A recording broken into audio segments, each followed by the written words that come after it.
কিছুদিন আমি খুব হতাশ ছিলাম। বন্যা যখন আমার সবজি ক্ষেত নিয়ে যায়, আমার ফসল নষ্ট করে নিয়ে যায়, তখন আমি খুব হতাশ ছিলাম। কারণ আমার প্রধান আয় যে যখন কৃষিখাত বা সবজি, এই সবজি দিয়ে আমার সংসার চলে। কারণ আমার প্রধান কোনো আরও আয় নাই। অনেক কষ্টের পরে মহান রব্বিনা আলামিন আমাকে আবারও হাসিটা শিখিয়ে দিল। দেখতে পাচ্ছেন আপনারা, সোনার ফসল অথবা সোনার হরিণ বলেন, আল্লাহ পাক আবারও আমাকে দিয়ে দিছে।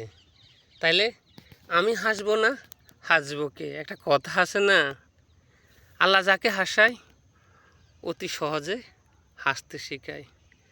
কারণ তার কাছে তো অভাব নাই।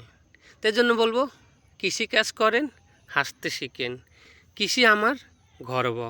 কারণ আমি একটা কথা বলতে পারি শক্ত করে, আমার জড়ানো ঘাম সবাই খাইতেছে।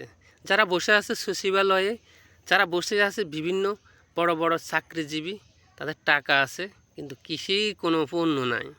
টাকা খেয়ে তো আর বাঁচতে পারবে না, কৃষি পণ্য খেয়ে বাঁচতে হবে। কিন্তু আমরা কৃষিকাজকে ভালোবাসি, কৃষককে ভালোবাসি, তাইলে আমরা সোনার বাংলাদেশ অতি সহজে গড়তে পারবো। একটা কথা আছে, কৃষক বাঁচলে বাঁচবে দেশ, গর্ব মোরা সোনার বাংলাদেশ। এ কথা মনে রাখবেন।